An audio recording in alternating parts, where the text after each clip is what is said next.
historically, when it comes to OG, this is an S4 classic. The Dazzle Brewmaster used to play this with Alliance back then. Really like the synergy because of how the two heroes play off each other very nicely. In the lane, you have the two slows.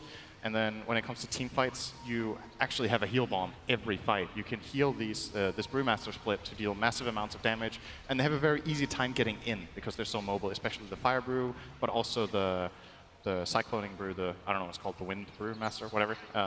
Wind Brewing, Fire Brewing, Earth Brewing. Yeah, let's keep it simple, I guess. That brew can also very easily get in. In addition to that, we have the, what was I going to say? We have the thing that Wings actually presented. I can't remember which tournament it was in, but they ran Invoker together with Brewmaster, where they would Alacrity the Earth Brew. That Brewling does a lot of damage to buildings, and then when you give it that attack speed and damage, it's actually pretty crazy. All right, let's look at a fight here. Yeah, looks like something's going to go down. Smoke Jirax, here comes your shards down forward as Matthew trapped in at the moment. He wants to break free, but there's nothing he can do. He can turn for a void. The fissure stun! Is there enough space? Even with the Fairy Fire, it won't be enough. Now, 1 second Chaos Bot stun provide the extra damage needed to kill off the Night Stalker. Tomato is going to have to rotate himself over. They go for another shard. Now it's King Tekka trapped in the Shadow Wave with 3 heroes. Another fissure to create space, but a second time the stun will connect, giving N0tail not only a double kill, it'll be a double rune. I'm sorry, but they get 2 kills and fly immediately. Right? Can anyone upgrade the courier? That's position 5 right there. All right, we got 2 kills, guys. Someone else got the courier this game. That's the 604 gold that Chaos Knight's currently walking upon. Unfortunately, he's got to wait 3 minutes. Obviously, a really good start for OG. I think they got more than they came for. They came for that 1 kill, and then King Tekka came in. So now they're going to go for again. Jirax throwing out the shards onto Matthew, but cannot trap him in this time. I think this is a very Viper-favored lane in isolation. I'm not sure I agree with PPD that Invoker does well in this matchup. If you get help on both sides, it's obviously a totally different story. But I think the help in mid from Jirax is very important, and he probably has to stick around for the majority of the time here. Once Viper starts hitting this level 2 and level 3, the Invoker can actually almost get zoned off the lane. Having orb attacks in general against Invoker is really powerful, because his primary defense in the lane is the creep aggro itself. When the enemy tries to go on you, you don't have so much to respond with, but the wave can do it for you. Viper, he's just going to hit you. The upside for Invoker is that he can, first of all, get a lot of help from Tusk and almost get a kill here. Sunstrike, Tomato. Oh! He gets hit by it, but Ana voided up underneath the tower. He's not taking any more damage, but Tomato revealed out by the 1 melee creep. They know he's in there. Ana is waiting for him to break out of the tree line. And Tomato, well, he'll show himself in relative safety under the tier 1 tower, but damn, he needs some regeneration, and Courier is bringing supplies. Yeah. To finish off this matchup, I think, in addition, one thing that speaks for Invoker in this matchup is that Viper doesn't push the lane very well. So Invoker sometimes struggles getting 2 waves under his tower and losing farm and getting harassed. Viper's not so good at that, but he's more of a stalemate hero in mid, I want to call it, who just holds the lane in place and then harasses you away. But so far, so good from OG. I think Jirax has got a lot done in these first 2 minutes. Well, they might get some more done. King Tekka has to go for the fissure once more. Still slowed up a little bit. Was expecting some level of rotation up from Jirax, but instead, he's coming down to bottom lane to try and work with S4, who's been having not the time of his life. Snowball forward, they bring in S4. Estelle just tries to do as much damage as he can, denies up the regeneration rune, and successfully TP's home. Nice TP. Using the Frost Blast there for the attack speed slow. If he didn't get that off, he would have died for sure.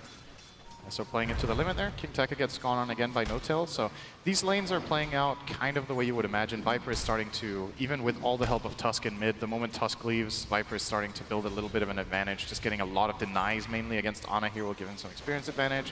And Tusk is immediately coming back in here to try to combat the Night Stalker. Bottom lane Troll. Troll versus Brew is actually a pretty awkward matchup because nobody can hit anything.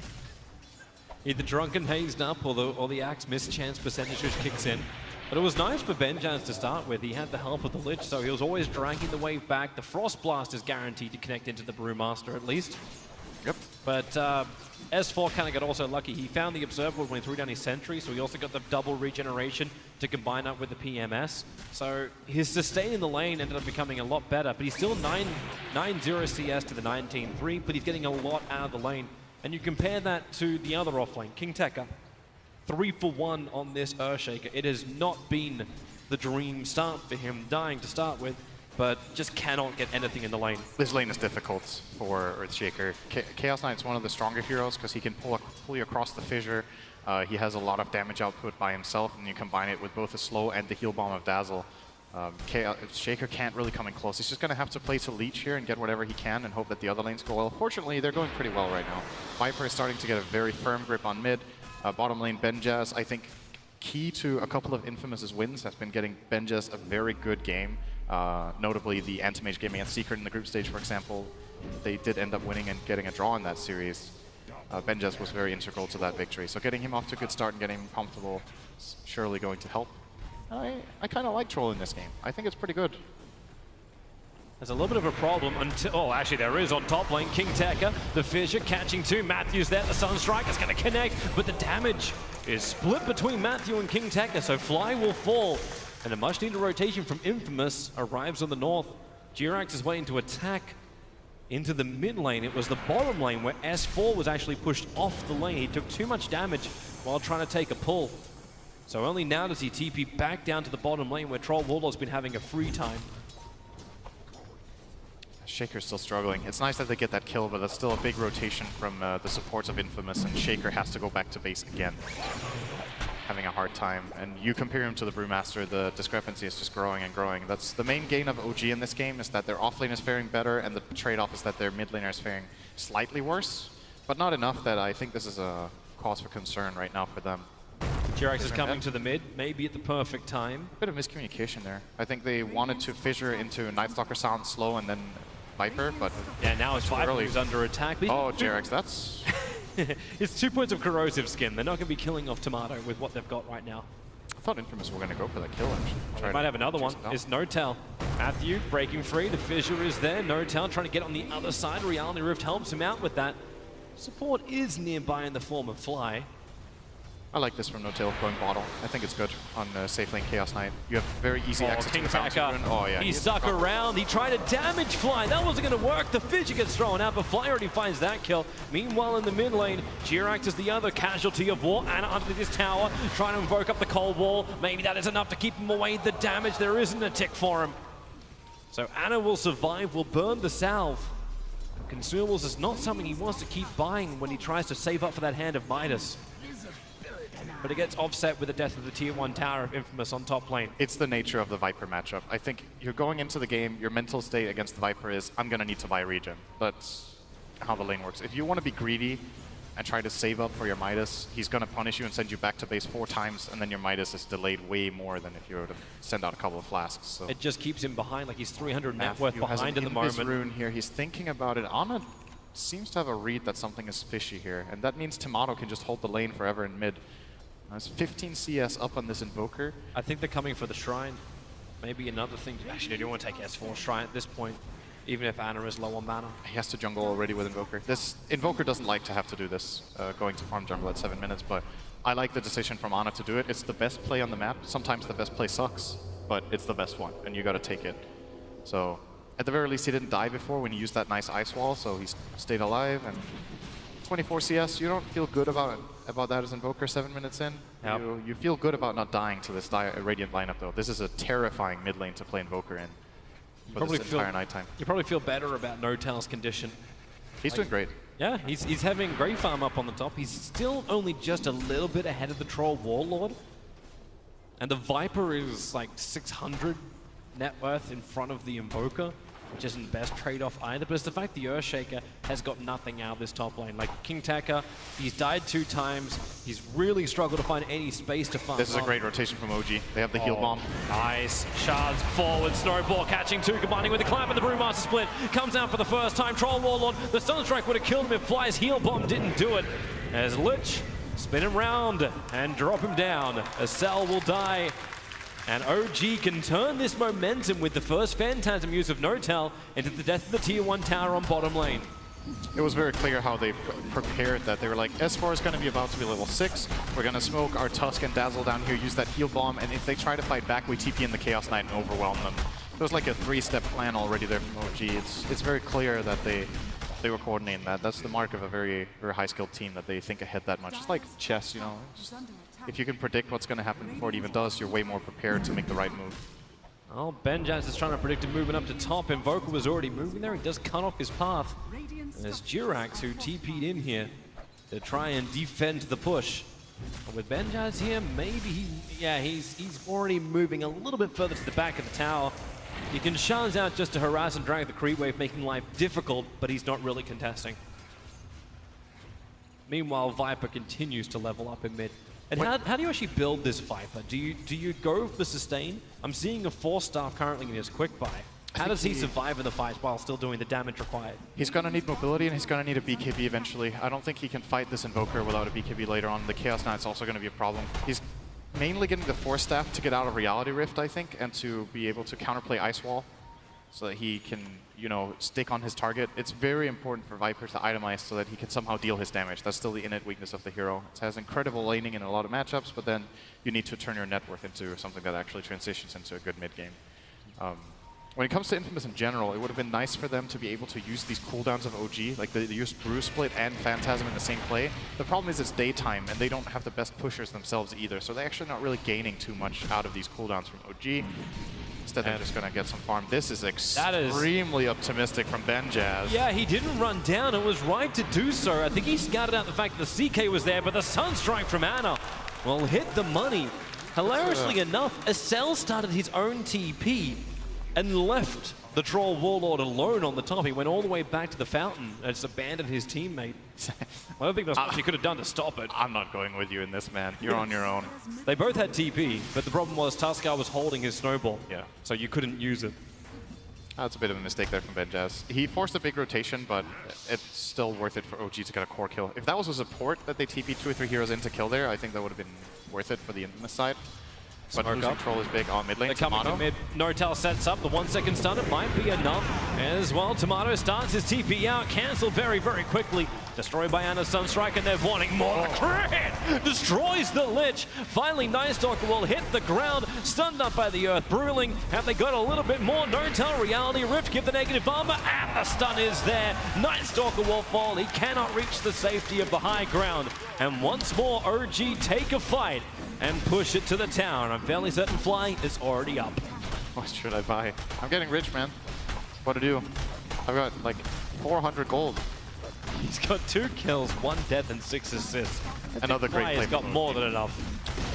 It's pretty much the same play they just made before. They made kind of the exact same move. Well, a little bit different on the initiation order, but using the same abilities to the same effect, getting multiple kills and then a tower.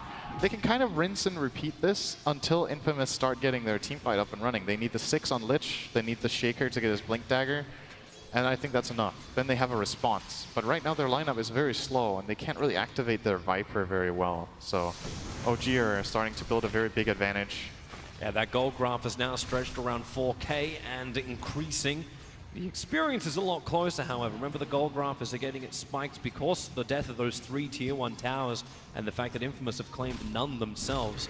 So the money is looking good for OG, but there's still a lot coming out of the Infamous lanes. They're not keeping Troll Warlord at the #1 net worth just by sheer luck.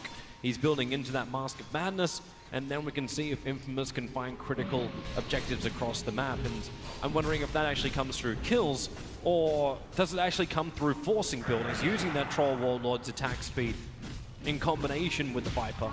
I think you have to wait. That's the most important thing for Infamous. You have to delay the game without losing too many heroes. You're not in fighting shape right now with your lineup. You can try to find a skirmish here there, maybe with a Nightstalker, but realistically, they're just not online yet. So keep getting the farm in, keep getting the wards out, keep your heroes safe, build toward the BKB. The BKB is the name of the game in this one. It's the best item against OG's lineup. It's like extremely good against both Brewmaster and Invoker. It is an absolute mandatory item on every core on the Radiant side at some point eventually.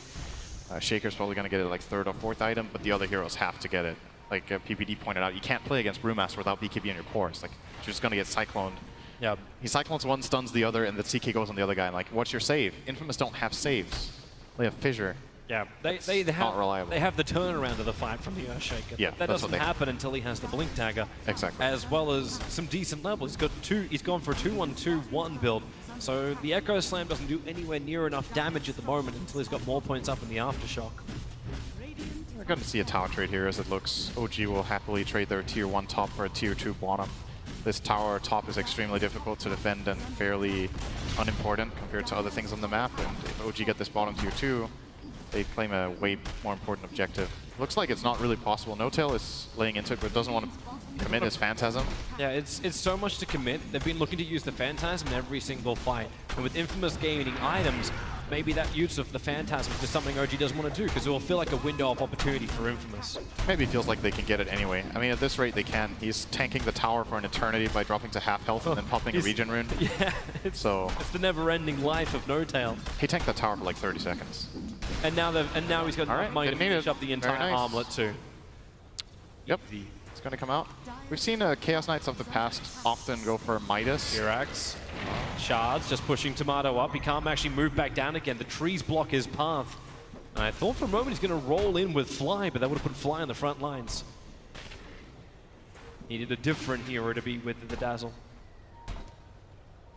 So how are we looking now for Infamous? I'm keeping a close eye on King Tekka because I think this Blink Dagger is what's going to change the flow of the game. Either they're going to find 1 or 2 successful fights, or they're going to fight get on top. Such a big deficit that it gets difficult. Oh, they're pushing to the left. I thought for a moment they would actually properly commit onto Ana. The Observer didn't reveal anything, but at the same time, their vision hadn't seen anybody else until Jirax walks underneath the defensive Observer ward on the northern Shrine of Radiant. This is also one of the big benefits of the wards OG got out. They have really good coverage around mid. So first of all, they see some of the more common smoke positions. Often you would smoke behind your tier 2 mid, or between the top tier 2 and the mid tier 2, you would smoke in that area and start moving out. So OG, with this aggressive warding, they have a pretty good read on when multiple heroes are missing, and then they can counterplay pretty easily. Nice Soccer Matthew's found in one. a really awkward spot. He took to Flight, able to see Flight. Tomato's going to come over. S4 might do enough. Dazzle, Shallow Grave at the very end, and then throws down the weave. The Sunstrike right on the money. Tomato takes so much damage, and Fly, he will still go down to the Viper Corrosive Skin, but Matthew trapped in the trees. You did all of that to kill off the support Dazzle, and nice. Be right back. It'll take about 10 more seconds. At the very least for Infamous there, they forced the Bruise Split, but I still think if you're OG, you're happy with this because you killed the Viper. A big core in the game. Of course, like you said, the Troll Warlord is finding a lot of farm, and we'll be reaching a point that it gets very interesting. The question is, can Infamous actually hold heroes in place with deal damage, and can he survive? Ball forward, OG can hold him in position, flip him like an omelet, and the Echo Slam! King Tekka arrives, Tusker won't go down, now the Lich Holding bounces forward, killing off Jirax. It's trapped between Fly and Ana, some decent damage, and it forced him away from the Brewmaster. Revealed out, the Shallow Grave still there, starts the TP, where's the stun, where's the control, where's the damage, where's the kill? Oh, he bought a Fairy Fire. He bought and used the Fairy Fire. I actually don't think he needed it, but that was such a good play under pressure there by S4. It's great foresight by him. Stays alive. They didn't have any stun, like you said, and that's the Blink Dagger reveal from King Tekka. He got a really good Echo. That's easily 2 or 3 kills if his team is able to connect, but they end up only getting the 1. And it wasn't Jirax. It was 1 support they found. Yeah, and you lost your troll for it. Yep. OG are looking toward Roshan. Double damage rune on a Chaos Knight. You've got the damage, you may not have the sustain, however. He heals a lot from critting. He heals a lot from critting when he has this double damage. Let's see if he gets a crit now, how much he heals. I suppose with the double negative armor too, you got it from Reality Rift as well as from the Medallion of Courage. Yeah, he heals a good 200 every crit. Now he's going to get Alacrity as well. This is like borderline disgusting, actually. Oh, okay. I'm not sure if they have the sustain, Toby. Don't have to. They did. Don't have to have sustain if it only takes you 10 seconds to kill Roshan. Nice play by OG to snipe that. Knowing that Infamous weren't really in a position to go contest. There was no darkness, no nighttime, so Night Stalker's glorified melee creep. And no Echo Slam. A bit more than that, maybe. But yeah, no Echo. Not even Chain Frost. Even though like all those things did work really nicely for Infamous. Like you looked at the fight, and in fact we can have a look at it again. So S4 all the way back to base, and just safety first Fairy Fire trigger. Make sure there is no chance. And I don't know if Jirax is watching that or if he's just having a giggle at the lines they spammed out after. That's a good question. Jirax, top lane? Oh, this is intimidation tactics. He's completely alone. He's basically mind gaming him here. Yeah, well, he's got the vision. Like they have an aggressive Dire Observer ward. He knows he's up against 4 heroes, but he also knows they're so far away that they can't initiate on them straight away. So what do? You just kind of knock on the door, bring the attention of all 4 heroes to you, and then just disappear. I really like this play in general. Oh, Jirax, okay, hang on. He's snowballing a creep. Is he? Yo, is he actually? wait, what? He's going after the Viper. Doesn't have the range for it, and Viper gonna 4-star forward. Jirax has no save here. Shards himself on the hill. They don't see him, but the fissure from King Tekka. All right, he's just batshit crazy, man. What was that? What was that snowball? He wouldn't have even survived the TP home. Like, even if the fissure didn't connect, he would have died from just the dot effects from Viper. It's the mental game, though. I think that what he's trying to accomplish is to get a read on what's happening, like seeing multiple Infamous heroes or getting them scared, just getting into their heads. What I was going to say was I like this play from a support. I think I want to kind of say it was Lanham that really pioneered it at TI6, where he would play Ogre, and he would just go to the opposite side of the map where no one was, and he would just go AFK push there as Ogre until somebody came to kill him. And it was like, okay, you just came to kill an Ogre, and I killed 4 creep waves, and I don't really care. You know, I'm going to respawn, my team's farming, great. Space is being created right That now. is Sunstrike, Nightstalker, that was confidence. TPing on top of the tier 2 tower, loses his life instantly. Chaos Knights Elite's a little bit trapped, but it's Armlet and Aegis. And bottle charges. N0tail back up to 1/3 of his life. And doing a light show from everyone home. Jirax should find some common sense. It's really nice to hear that interview from Fly before the game's like, you know, there's like, you need to release, you need to not worry too much about the game, you just need to play it like every other game. It would have been very easy to also worry about the Infamous team. Infamous is no mugs. Yeah, they didn't have a great result in the group stage, but it's the underdog factor. You understand they can lose, and OG should understand that better than anybody else. Losing to both MVP and TNC, the teams highlighted in last TI, the fact that these guys were considered the underdogs against OG. Major winners, 4-time major winners, and OG, their Achilles heel is the big one. It's still TI. They need a good performance. And this confidence is going to help them, and especially this kill is going to help them on their way. Only 1 second stun, but N0tail. Oh, nice. 4-star over the hill, but the shards, it doesn't hold him, but the snowball will stop him for a moment. Walrus punch up, and they pull Tomato up. Matthew wants to help out. 2 seconds stun over on the Viper. He's just spending his money knowing this Brewmaster ult. He is down. There's way too much control for him to survive. N0tail will be lucky. Fly has to self-grave to stay alive, and a cell trapped in by the shards. Jirax and S4 teaming up perfectly. Lich just wants to get to high ground into safety, but the shards just last for way too bloody long. Can't reach the tier 3 tower, and OG will achieve that for him, taking the tier 2 and pushing with this fresh Phantasm of N0tail. Even without Armlet, he's got 2.1k gold. And if that hard ever gets completed, Infamous just won't have the damage. This could actually be Rax almost. They have an Alacrity Siege creep. That is... They're going to fight. It's pretty extreme. They have to fight. The BK beads on the Troll. Lich is back to the world of the living. Viper can TP herself to the front line. Jirax, Ana starting their TP out. The Fissure canceling the one on the Tuskar. N0tail turns around, so does Ana. All right, if you want to fight, they will happily to oblige. The EMP burn is perfect, but the BKB out from Benjaz. N0tail likely to lose his life, or at least just the Aegis trapped inside the base. And OG, they are not coming to help him. They're standing their ground up on the high ground, well away from N0tail. They'll let him die. Took a decent amount to get it. Infamous, of course, they want more. TPing forward towards the shrine. They've already managed to catch up to Fly. Jirax as well, trapped inside the camp. The Fissure will connect. Someone needs to reach him. Tomato navigating. Jirax couldn't push himself uphill this time. OG lose 4 heroes. They do take the tier 3 tower, but look at that line from Infamous. Mid, push. Go end. Got them, guys. Let's just get the whole mid lane. So I think OG stuck around there because they had a feeling that this barracks would fall, and they were so close. The siege creep needed 1 more hit.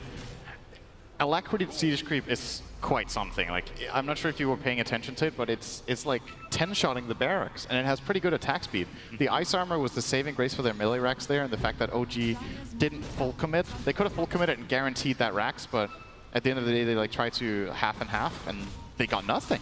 They got the tower, but they paid 4 heroes for it. That was... Defense is coming to mid. N0tail is doing the old wraparound. Comes in, Reality Rift to start with. Chaos Bolt, only 2 seconds on over on the Viper. The Echo Slam from King Tekka, trying to create space. Sunstrike making it difficult for Benjaz, but he's just beating into N0tail. The shallow grave is too much, and Benjaz trapped in an icy grave. Chaos Knight will survive.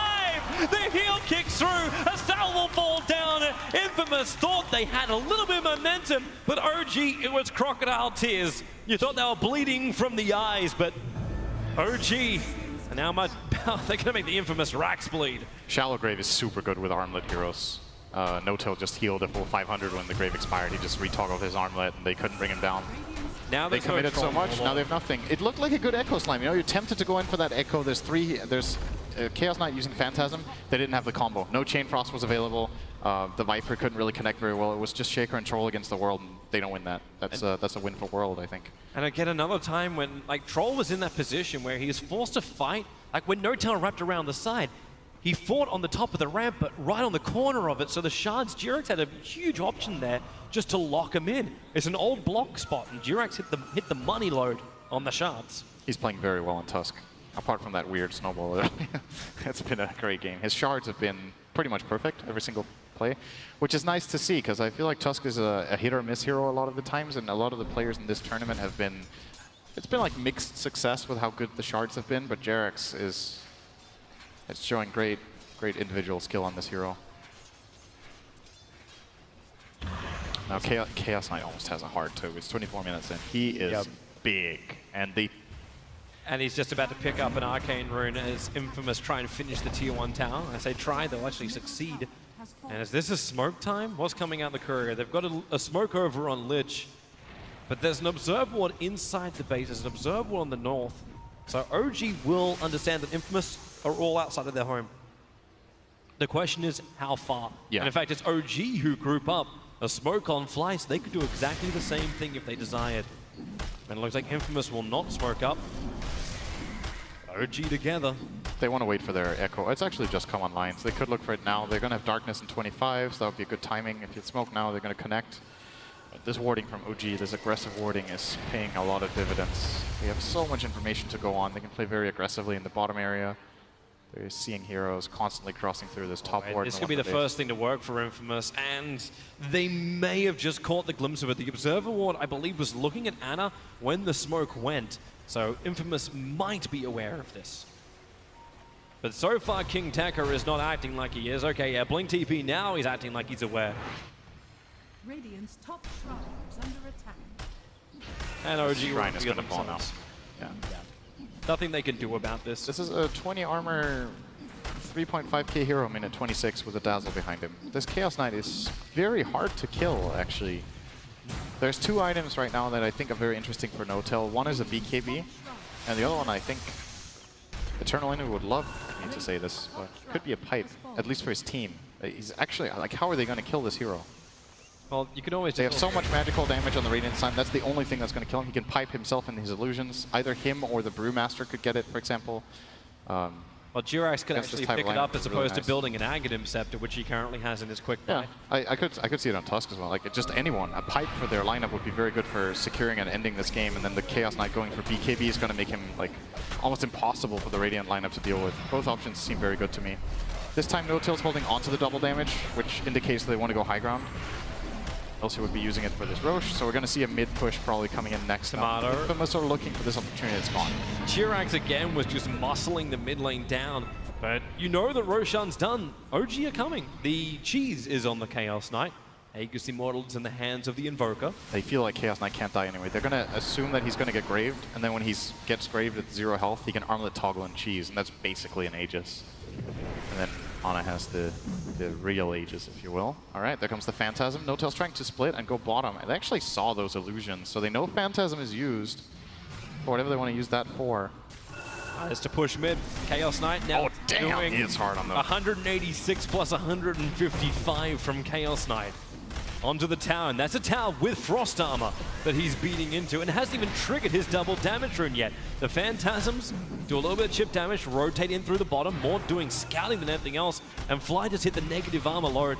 He got it on both Benjaz and Tomato, that aggressive weave, so they initiated on the Viper. A quick 4-star gets him away to safety. They're going back to the tier 4 towers. Now with a Lich Chain Frost bouncing through the creep wave. It looks like the Brewlings don't even give a crap about it. They just tank the entire thing. Another good chance locking in Tomato. He knows he has to try and get out there and fight, but any chip damage into No-Tail can just be repaired by that Heart Abyss. So Ana stands his ground, killing off the melee Rax. 2 more hits, 1 more, there she goes. The melee Rax is down, but King Tekka Tekka on the back lines. He's found the Echo Slam. They've killed off the Saving Grace. They've killed off the Dazzle. The question is, how much more can they get? Matthews here. Notal wants him a 3-second stun. The shards are nice, but then again, no. It keeps Ana out of the fight. They have to turn back over to King Tekka. Jirex able to do that with his Blink Dagger. The Benjaz now to the front lines too. They find another. The silence onto Ana. OG, why are these pushes so costly? Once again, they have claimed a mid-racks, but how many heroes do you have to lose for it? Notal back into the fight, still has cheese. Ana up and towards the air. He doesn't have that extra life. Tomato can finally bring him down. He'll get money, but the question is, can he live? Without your life, money's not worth a hell of a lot. Notal wants to fight harder. He may have to burn the cheese if he wants to have his stun as well as disable, but the TP out is perfect. All the way home to tell his kids of the tale. But still 2 full lanes, minute 28, so very, very good for OG with this. You're right, they could have maybe caught some casualties there if they played that a little bit sharper, but they have a lot of space to give away right now. 12k lead, 29-minute double racks, as we said, and it doesn't feel like Infamous are reaching a point now where it starts to get scary for OG. Even this Chaos Knight's just, they can't deal with him at all. And the Brewmaster is just creating space for him. The problem in this kind of fight is Chaos Knight pops Phantasm, you blink in the Brew and you use Brew Split, and you just control arbitrary heroes in the fight, and you just take down towers. Like, how is Infamous supposed to fight this? They don't have the damage. They've got to find a way. I think this approach that they had to that fight was really good. Find the backline, kill the Dazzle, try to get the Tusk out so the saves are down, and then you can fight the course. It just takes so damn long that they already lost their racks by the time they killed the Dazzle. They're trying to find the damage. At least Benjaz has it. He's the only one that kind of does. Went Maelstrom out. Yeah, he needed it to also just help clear the waves as they came towards the base. I think this is actually the best item he can buy, and this is not a very common item on Troll. Okay, Notal. Just got to go for it. Sure, have another double damage rune. It's on the house right now. He's going to push him with Alacrity and DD. They only have one more lane of ranked OG before they force the Megas, but the better thing is Benjaz caught out. S4 is here, so is the Tuskar Snowball. They punch him, they flip him. 17 HP, someone finished the job. Will be Ana with the last attack as he juggles the balls in victory. He has buyback on the Troll, which will most definitely be forced here. 15 seconds on Phantasm. There's no way they hold this without buying back their Troll. He's got to buy back. He really did not want to have to do this, but there is no choice, as you said. Echo Slam from King Tekka has to be perfect, and right now he's just trying to defend the top lane, keeping the CK illusions out. But the real Notal pushing him through the bottom, slowly getting Vipered up. He does have that cheese, remember. A little bit easier when you're running the armlet toggle to get back up and stay alive. Alacrity buff up once more. But the slow is a real pain. But so are his illusions. They've already pushed the creep wave through the top lane. The tier 4 towers will come under attack. Luckily, they regenerate. Your bottom racks won't. All the life on the tier 3 tower on bottom. Notal's just patiently waiting here for the wave to reach. They want to get some vision in the Radiant base so that they can jump with their Brewmaster. Doesn't seem like they have a ward available. They're Actually, coming out. Fly does have a ward. Are they really going to try and come? Defensive Observer ward. There's a nice aggressive one from Infamous. Notal, the creep wave's coming in. There should be some good damage if you want to Echo Slam it, but they fissure for now. Tornado trying to create space from Ana, and it did exactly that job. Notal, Reality, just losing the range on Viper. He's trying to bait the BKB from Tomato. That's what he wants. This 10-second BKB. Oh, there's Reality Rift. They go on Benjaz. They get the BKB out of him. And now the initiation has to happen. The Echo Slam on the back lines. Fly will die again. King Tekka hits the right the money.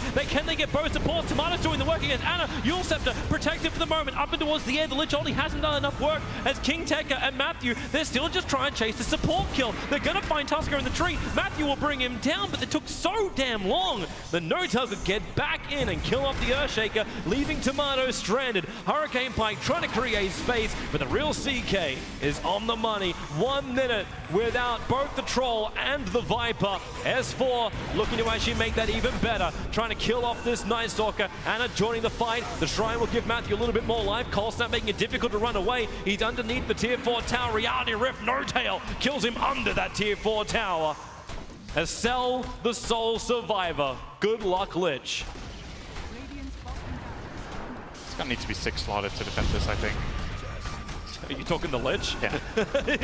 Yep, maybe. Needs some very specific items. I'm not sure they exist. Veil and Dagon level 5, so at least he can nuke somebody. Scythe to keep everyone else away, and an Aghanim Scepter. that may be enough. But yeah, it's way too much to repel. OG, very convincing. And again, methodical killing of the team that placed bottom in both of the groups.